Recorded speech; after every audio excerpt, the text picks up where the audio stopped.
कार्यक्रम के पुण्यार्जक हैं आचार्य श्री वसुनंदी वर्षा योग समिति फरीदाबाद 2025। अध्यक्ष पंकज जैन, उपाध्यक्ष वीपी जैन, उपाध्यक्ष प्रदीप जैन, महामंत्री भूपेश जैन, मंत्री अंकित जैन, मंत्री पारस जैन, सह मंत्री अनुज जैन, कोषाध्यक्ष अमित जैन, सह कोषाध्यक्ष हितेश जैन। शास्त्रों को पढ़ते हैं तो समझ में नहीं आता, माता पिता जो हमारे बड़े हैं, बुजुर्ग हैं, उनसे पूछते हैं तो कुछ समाधान नहीं निकलता, और मनन और चिंतन करने से बस एक ही बात मन में रहती है कि शायद आत्मकल्याण का और भी कोई सूत्र होगा। जब दिगंबर संत नगरी में प्रवेश करते हैं तो नगरी के लोग, नगर निवासी मन में एक ही चाह रखते हैं कि ये सच्चे धर्मात्मा है। क्यों? क्योंकि दिगंबर साधु को कहने की जरूरत नहीं पड़ती, वो स्वयं में ही एक साधक है। उनकी मुद्रा से ही उनकी परीक्षा हो जाती है कि दिगंबर संत हैं, निर्विकल्प हैं, राग और देश से रहित हैं, ये सच्ची आत्मकल्याण की मोक्ष मार्ग की साधना कर रहे हैं, ये हमें आत्मकल्याण का सूत्र देंगे। महानुभाव, मन में जिज्ञासा आती है कि हम अपनी आत्मा का कल्याण कैसे करें। संतों को देख करके लोगों की इच्छा रहती है कि इनके माध्यम से हमें आत्मकल्याण का सूत्र मिल जाएगा। महावीर स्वामी के मोक्ष जाने के बाद अंतिम अनुमत केवली जम्बू स्वामी जी हुए, जिनके साथ में लगभग 550 मुनि महाराज थे। उनके बाद अंतिम शुद्ध केवली भद्रबाहु स्वामी जी हुए, जिनके साथ में 12,000 साधु थे।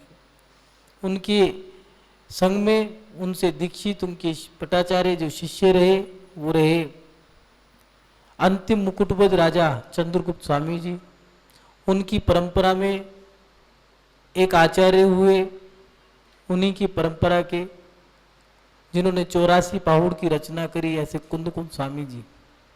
ये हमारा सौभाग्य रहा है कि समय समय पे हमारे आचार्यों ने हमें बहुत कुछ दिया है। भद्रबाहु स्वामी जी ने भद्रबाहु संहिता ज्योतिष का अच्छा ग्रंथ दिया। आचार्य कुंदकुंद स्वामी जी ने समयसार जैसे 84 पहाड़ की रचना करी। उनकी परंपरा में एक आचार्य हुए गिद्ध पिच्छाचार्य उमा स्वामी जी, जिन्होंने एक रहस्यमय तत्वार सूत्र नाम की ग्रंथ की रचना की, जिसमें 10 अध्यायों में 357 सूत्रों के माध्यम से हमें सब चीजों का प्रथमा नियोग से लेकर के द्रव्य नियोग तक 4 नियोगों का, सभी विद्याओं का वो रहस्य में ग्रंथ है। अगर अध्ययन करें तो उसमें सभी विद्याओं का और सभी चीजों का उल्लेख है। कर्म सिद्धांत का बहुत अच्छा उल्लेख किया है। इसी के साथ साथ उन्हीं की परंपरा में आगे चलते जाएं तो आचार्य समन्वय स्वामी जी, जिन्होंने रत्नाकंठ शावकाचार नाम का ग्रंथ दिया। आचार्य वसुनंदी जी, विद्यानंद जी, जिन्होंने हमें वसुनंदी श्रावकाचार दिए। ये हमारा सौभाग्य है कि आचार्य विद्यानंद जी हमारे आज के समय में जो हमारे दादा गुरु रहे। आचार्य वसुनंदी श्रावकाचार के रचयिता आचार्य वसुनंदी, ऐसे ही आज के समय में आचार्य वसुनंदी जी हमारे गुरु हैं। और उन्हीं के समय में बहुत बड़ी श्रृंखला रही। आचार्य जिनसेन स्वामी जी, वीरसेन स्वामी जी, धवला जी, जय धवला जी देने वाले, पुष्पदंत और भूतबली स्वामी जी षटखंडागम के रचयिता रहे। सभी आचार्यों ने हमें बहुत कुछ दिया है। महानुभाव, आज के समय की जिज्ञासाएं बहुत रहती हैं लोगों के मन में। लोग पूछते हैं कि आज अपने सम्यक दर्शन को मजबूत कैसे करें, हम अपने धर्म को शुद्ध कैसे करें। धर्म को नहीं, अपने धर्म को, स्वयं के धर्म को शुद्ध कैसे करें, हम अपने सम्यक दर्शन को स्वयं कैसे मजबूत करें, ये एक बहुत बड़ी जिज्ञासा है। महानुभाव, हमारे आचार्यों ने समय समय पर सभी ग्रंथों का उल्लेख किया है और उन ग्रंथों में सभी जिज्ञासाओं का समाधान किया है। ये आज के वक्त की, आज के समय की पंचम काल में इस समय को देखते हुए प्रत्येक व्यक्ति के मन में एक जिज्ञासा है कि हमारा सम्यक दर्शन, हमारा स्वयं का धर्म शुद्ध कैसे हो, हमारे विचार, हमारे परिणाम, हमारा आचार, हमारा विचार, हमारा व्यवहार ये शुद्ध कैसे बने। महानुभाव, महावीर स्वामी के समय में 3 व्यक्ति हुए हैं जिन्होंने बहुत नाम कमाया और अच्छे धर्मात्मा रहे। इंद्रभूति, अग्निभूति और वायुभूति। इन्होंने दीक्षा ली और दीक्षा लेकर के प्रथम गणधर गौतम स्वामी, उन्होंने बहुत अच्छी महावीर स्वामी के समय में प्रतिक्रमण की स्थापना हुई। ये 2 तीर्थंकर ऐसे रहे हैं जिनके समय में प्रतिक्रमण की व्यवस्था रही। कारण एक आदिनाथ भगवान, एक महावीर स्वामी। कारण क्या रहा? महावीर आदिनाथ स्वामी के समय में बहुत सरल और सहज सीधे प्रवृत्ति के लोग थे। उनकी चर्या में सहजता के कारण दोष लग जाया करता था, इसलिए प्रतिक्रमण की व्यवस्था हुई।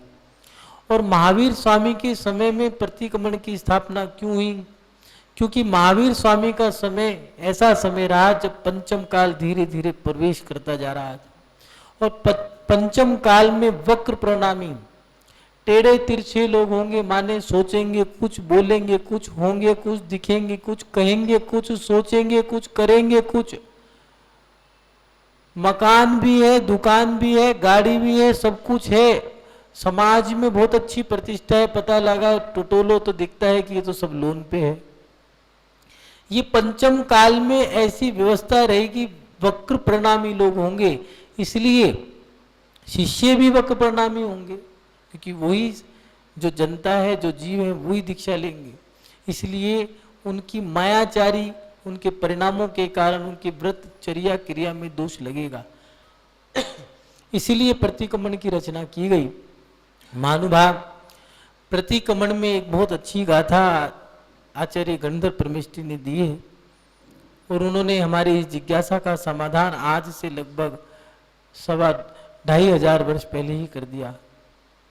अपने सम्यक दर्शन को, अपने दर्शन को, अपने धर्म को अगर शुद्ध करना है, मजबूत करना है तो कैसे करें? तो उन्होंने लिखा है, गाथा दी है, दोनों हाथ जोड़ लें। 2,500 वर्ष प्राचीन गाथा है, उसको आपके बीच में रखते हैं। प्रमाणिक है, महावीर स्वामी के द्वारा गणधर परमेष्ठी ने ये गाथा रची, प्रतिक्रमण की स्थापना हुई। लिखते हैं, निसंख्ये निखंख्ये निविदिगंछा मोर्दिठिया उबुआन ठिदिकरणम वत्सल पावना चेदी। यहाँ आचार्य भगवंत लिख रहे हैं, निसंख्ये निखंख्ये, निशंकित, निकांचित, निविदिगंछा, ये सम्यक दर्शन के ऐसे सूत्र बता रहे हैं जिससे हम अपना दर्शन शुद्ध कर सकते हैं। निशंकित, निकांचित, निर्चिकित्सा, मूढ़ दृष्टि, उपगुहन, स्थितिकरण, ठिदिकरण, स्थितिकरण, वत्सल, वात्सल्य, भावना, प्रभावना, ये सम्यक दर्शन के 8 अंग दिए हैं। शंका, किसी प्रकार की शंका नहीं करना, निकांक्षित अंग है। हमारा धर्म जिनवाणी में जो लिखा है ऐसा ही है और किसी प्रकार का नहीं है, ऐसा ही है, लिखा है। कुछ व्यक्ति कहते हैं कि रात्रि में भोजन करने से पाप लगेगा, कहाँ लिखा है बताओ?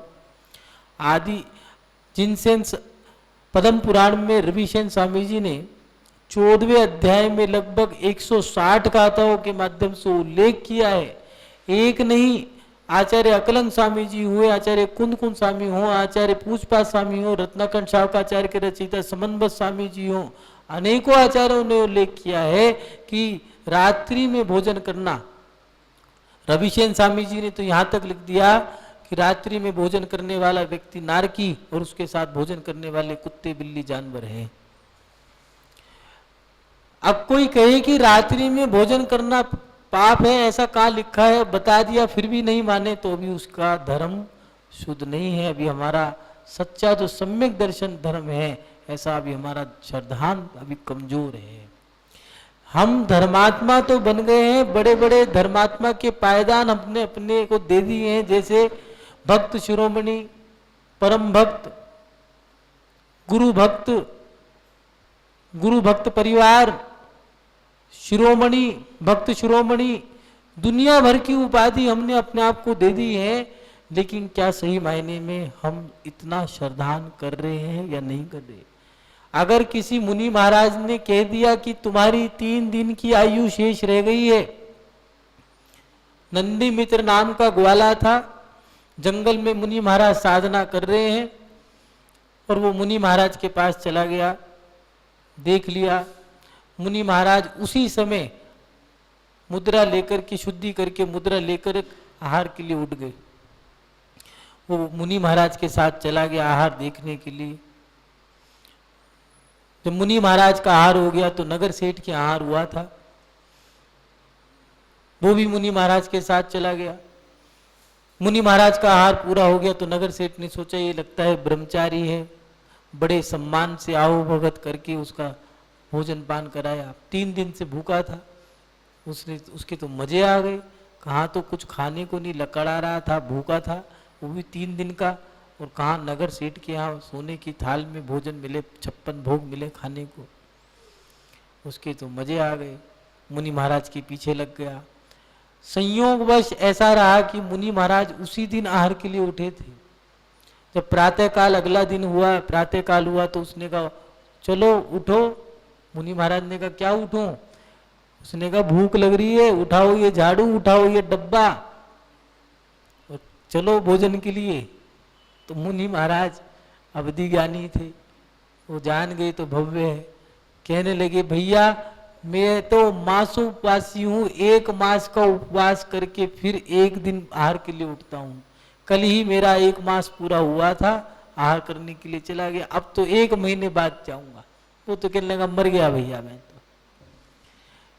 तो उसने कहा ठहरो, आप बैठे रहो, एक काम करो, ये झाड़ू ये डब्बा मुझे दे दो, मैं जाता हूं, मैं करके आ जाऊंगा। मुनि महाराज कहने लगे ऐसे नहीं मिलती, इसके लिए तो बहुत मेहनत करनी पड़ती है। क्या करना पड़ता है? ये कपड़े उतारने पड़ेंगे। उसने कहा क्या दिक्कत है? उतार दिए। लोच करना पड़ेगा। उसने सोचा ये क्या होता है, बाल नोचने पड़ेंगे। बहुत विचार किया, मरता क्या ना करता। उसने कहा 1 बार का ही तो रट्टा है, निमटाओ, खाने को तो 56 भोग मिलेंगे। उन्होंने कहा कर दो। मुनि महाराज ने कर दिया। अब उनने भोजन कर लिया, केशलोच कर लिया, नगन मुद्रा धारण कर ली, पीछे कमंडल मिल गया, वो जाने लगे। कह रहे ठहरो, आज उपवास है, आज नहीं कर सकते। क्यों? मैंने तो लिया ही नहीं। केशलोच किया है, जो जीव मरे उसके प्रायश्चित के रूप में उपवास करना पड़ेगा। चलो भैया उपवास भी कर लेते हैं। एक ही करना पड़ेगा? हाँ, जरूरी नहीं है, मांसोपासी नहीं हूं। कहने लगे कोई बात नहीं, एक तो करना ही पड़ेगा, फिर ये 4 महीने बाद फिर करना पड़ेगा, कोई बात नहीं, साल में 3 होंगे, कर लूंगा। अब अगला दिन आया, पार ना करने जाने थे, और जब पार ना करने गए तो नियम ले लिया कि वो सेठ के यहाँ गए थे, मैं भी सेठ के यहाँ जाऊंगा। हम नियम ले लिया। सेठ बाहर गए थे, अंतराय वापिस आ गए गुस्से में कि जब उसका पड़कान कर लिया, मेरा नहीं करा, मैं भी सेठ के हूं, देखता हूं कब तक नहीं पड़काएगा। दूसरे दिन, तीसरे दिन उठे, सेठ बाहर गया था, तीसरा दिन भी समाप्त होने को आया। रात के समय में मुनि महाराज गए उनके पास, कहने लगे सुनो, अभी तो तुम खाने के लिए साधु बने थे, लेकिन अब तुम्हारी आयु पूर्ण होने को आई है, सही में सच्ची में साधु बन जाओ। वो चूक गया, हे ये तो मेरे मन की सारी बात जानते हैं, विश्वास हो गया, झूठ नहीं बोलते, सही कह रहे हैं, मान लेता हूं, मेरा क्या जा रहा है। कहने लगे एक काम करो, 4 प्रकार के रात्रि भोजन सबका आहार करता त्याग कर दो अंतरंग से, और ये धर्म जो तुमने स्वीकार किया अंतरंग से धारण करके देख लो, फल बहुत अच्छा मिलेगा। और मर गए तो ठीक है, नहीं मरे तो तुम बच जाओगे, तो फिर आहार करा देंगे। उसने समाधि धारण कर ली, प्राण चले गए। नगर के लोग आए, रोने लगे कि नए मुनि महाराज थे, प्राण त्याग दिए, हम आहार भी नहीं करा पाए। अर्थी डोला उठा के ले जा रहे थे, वो लकड़हारा सामने खड़ा था, लोग देख के डर गए, ये क्या, इधर शव है, इधर ये लकड़हारा, ये दोबारा कहाँ से आ गया। कहने लगा मैं तो खाने के लिए साधु बना था, जरा सी बात पर विश्वास कर लिया मुनि महाराज की, मैं क्षण मात्र के लिए साधु बना था, 3 दिन तो साधु खाने के लिए बना था, लेकिन सही मायने में क्षण मात्र के लिए बना था। मुझे पता लग गया कि साधु की बात मान के क्या फल मिलता है। मैं देखो स्वर्ग का देव बना हूं, रूप धारण करके तुम्हारे बीच में आया हूं। ये होता है सम्यक दर्शन का फल। महानुभाव, विचार करो, क्या ऐसा सम्यक दर्शन हमारा है? क्या शंका से रहित हम धर्म कर रहे हैं? नहीं, निशांकित, निकांक्षित भगवान के पास आकर अगर भक्ति कर रहे हो तो भक्ति में छल कपट तो नहीं है। कहीं ऐसा तो नहीं छत्र इसलिए लगाया हो कि बच्चा हो जाए, शिखर इसलिए लगाया हो कि हमारे पोता हो जाए, मूर्ति दान इसलिए दे रहे हो कि हमें मोक्ष हो जाए। निशांकित निकांक्षित में दिया है कि कांक्षा नहीं करना। भगवान के धर्म को अगर कर रहे हो, भक्ति कर रहे हो, पूजा पाठ कर रहे हो, तो किसी प्रकार की डिमांड नहीं रखनी है। भगवान नौकरी लग जाए तो विधान की सामग्री हम ही देंगे, छोकरी मिल गई तो पूरा विधान हमारी तरफ से। ये तो व्यापार हो गया, धर्म नहीं है। धर्म के मायने तो ये है कि कर दिया और भूल जाओ। इस हाथ से दिया तो इस हाथ से भूल जाओ कि हमें याद ही नहीं है कि हमने किया। अगर वेदी दान दे दी है, सही बताना, वेदी अगर दान दी है तो दान दी है या नहीं दी? कहीं ऐसा तो नहीं पट्टा बंध गया हो कि मैं ही इस पे खड़ा होकर अभिषेक करूंगा, मैं ही पूजा करूंगा, दूसरा आया तो घंटा खोल दिया। मंदिर का बजाना था, कलश देके उसके सर पे मार दिया, उसका घंटा, मंदिर का बजे या न बजे उसका घंटा बजा दिया। ये हमारा धर्म नहीं है। हमारे धर्म के मायने तो ये है, जैन धर्म कहता है सच्चा सम्यक दर्शन हो। सम्यक दर्शन कैसा हो? भगवान पे, देव शास्त्र गुरु पे शंका ना हो। भगवान की भक्ति पूजा पाठ कर रहे हो तो किसी प्रकार की कांक्षा ना हो, इच्छा ना हो, और उसके साथ साथ निसंख्य निकंख्य निर्विधिकंछा निर्विचिकित्सांग। अगर कोई मुनि महाराज अस्वस्थ है, मुनि महाराज दिया है, उसमें ये नहीं दिया कि वो मुनि महाराज युवा हो, भीड़ वाले हों, प्रभावक हों, ऐसा नहीं दिया। दिया है अगर मुनि महाराज और उसमें चतुर्विधि संग मुनि आरिका शावक शाविका, अगर उनको रोग हो गया है तो उसको गिलानी से दूर होकर के उसकी चिकित्सा करना, निर्विचिकित्सा। अगर मुनि महाराज नहीं है तो फिर क्षुल्लक, एल्लक, आरिका, और ये नहीं है तो फिर अपना साधर्मी, उस साधर्मी बंधु, कोई मान लो बीमार है। पहले मोहल्ले, गांव मोहल्लों में यही हुआ करता था कि गांव की कोई बूढ़ी महिला अगर बीमार है तो बगल के अगल बगल के पड़ोसी लोग जो धर्मात्मा लोग हुआ करते थे, अपनी बहू बेटियों को भेजा करते थे, जाओ वो अम्मा का नहाने का नहलाने का समय हो गया, उनको नहला के आ जाओ, उसके वस्त्र धोयाओ, जाओ बेटा झाड़ू पोछा कर आओ, भोजन का समय आ गया है, चलो मैं भोजन के लिए जा रही हूँ, तुम संभाल लेना। क्या ऐसा हम कर रहे हैं या नहीं कर रहे? अगर धर्मात्मा को देख कर के हम ईर्ष्या भाव कर रहे हैं तो कहीं ना कहीं हमारे अंदर धर्म कम है। अभी मात्र भगवान पे कलशा ढुराने से ही कल्याण नहीं होगा। एक मुट्ठी चावल इधर से उधर कर दिए उससे कल्याण नहीं होगा। जैन धर्म में आत्म कल्याण के एक नहीं अनेक सूत्र हैं। हमें शंका से रहित धर्म करना होगा, किसी प्रकार की कांक्षा नहीं करनी होगी, साधर्मी के प्रति निर्विध चिकित्सा अंग रखना होगा, उसके साथ साथ अमूढ़ दृष्टि अंग।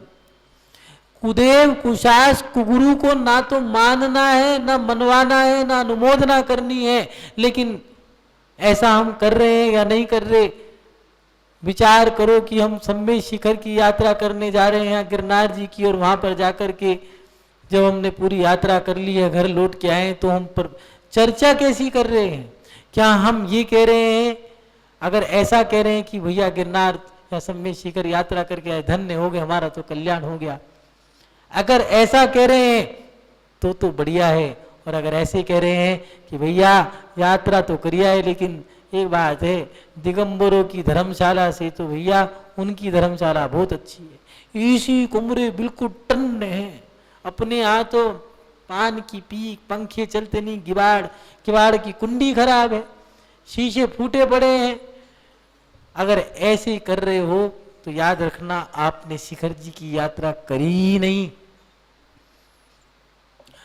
अवगुण अमूढ़ दृष्टिअंग कहता है, कुदेव कुशास कुगुरु की ना तो मन से वचन से काहे से प्रशंसा करनी है, ना ही करानी है, ना ही अनुमोदना करनी है। लेकिन हम तो तुलना करने में लगे हैं आज कि वो देखो वो वाले साधु बहुत अच्छे हैं, उनके यहाँ 1 लाख आदमी की भीड़ आती है, अपने साधु तो पता नहीं क्या हो गया, भीड़ ही नहीं आती। अरे भैया तुम बात कर रहे हो, तुम जाते हो या नहीं जाते, पहले तो अपनी तो बताओ।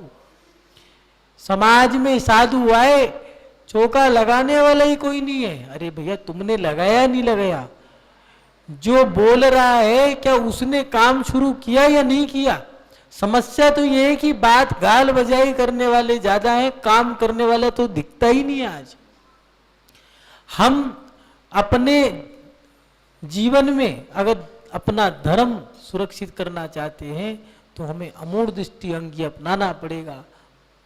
ये धर्म से विपरीत चर्चाओं पर विराम देना पड़ेगा। स्थितिकरण अंग, अगर कोई धर्मात्मा अस्थित हो गया है कि भैया हमसे सहन नहीं होता, हमसे धर्म पालन नहीं होता, हम तो प्रतिमा पालन नहीं कर पा रहे, हम तो घर लौट के जाना चाहते हैं, तो उस समय में एक बहुत अच्छा शब्द है। अगर कोई लड़की, कोई लड़का, कोई गरीब, कोई धर्मात्मा अपना धर्म छोड़ना चाह रहा है तो उस समय में एक बहुत अच्छा शब्द है, मैं हूं ना। ये बहुत अच्छे शब्द हैं, इसको स्वीकार करना। अगर कोई व्यक्ति कमजोर पड़ गया है, जैसे बच्चा है, व्यापार किया है नया नया और घबरा गया है, तो पिता क्या कहता है, बेटा चिंता मत कर, मैं हूं तो आगे बढ़, यही तो कहता है। और अगर कोई धर्मात्मा विधान करना चाहता है, धर्म करना चाहता है, प्रतिमाओं को पालन करना चाहता है या मुनि व्रत धारण करना चाहता है, उस समय में आपने कहा, उस समय में इतना ही कह दो, आप तो आगे बढ़ो। अगर कोई यात्रा करनी हो, कोई विधान करना हो, कुछ भी करना, कोई भी खर्चा हो, तो मैं बैठा हूं, आप मुझे बता देना। ऐसा नहीं है, विधान नहीं होगा। अगर आप इतना कह दोगे तो उसके अंदर एक संबल बन जाएगा, उसे आगे बढ़ने का हौसला मिलेगा। हमारे साथ घटना घट गई। एक जगह गए हम, गांव में कस्बा था, वहां पर नए नए थे।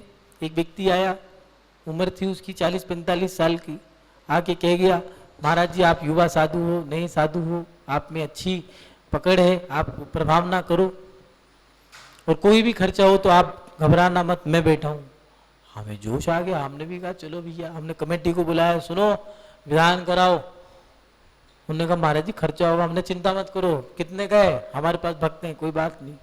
हमने भी कह दिया, अब कह तो दिया, सुबह से दोपहर, दोपहर से शाम हो गई, वो तो आए ना। कमेटी को लगा महाराज जी पे बहुत सारे भक्त हैं, चिंता मत करो, विधान करो। विधान शुरू कर दिया। अब हम भगवान की माला जपे हैं, भगवान भेज दो, भगवान भेज दो, काम खराब हो जाएगा। कहाँ गया वो, कोई बात नहीं। कमेटी आए, कहने के महाराज जी पात्र बनने, हमने कहा चिंता मत करो, तुम पहले तुम बनाओ, नहीं मिले तो हमारे पास है। अब वो चलो भैया पात्र बनाए, इत्तेफाक से पुण्य के संयोग से बन गए। हमने कहा भगवान ने सुन ली, फिर भी देखते रहे, वो कहाँ गया धोखेबाज। कोई बात नहीं, विधान हुआ, सारे पात्र बन गए, सामग्री वगैरह सब आ गई।